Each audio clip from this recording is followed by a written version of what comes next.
How to fix TikTok privacy settings. Hello everyone, welcome to this channel. I'm here to help you out today. So without any delay, let's get started.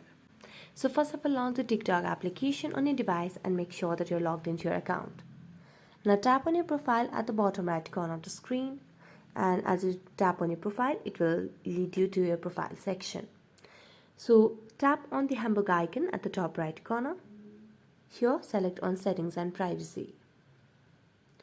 So simply what you need to do is tap on the privacy section, and if you want to create a private account where you would only want that people you approve can view your profile, you can toggle on this option of private account, and you can do the same for activity status as well. And if you want public account, you can just toggle this off, and that's how you can fix your TikTok privacy setting. So that's it. Thank you so much for watching this video. See you next time.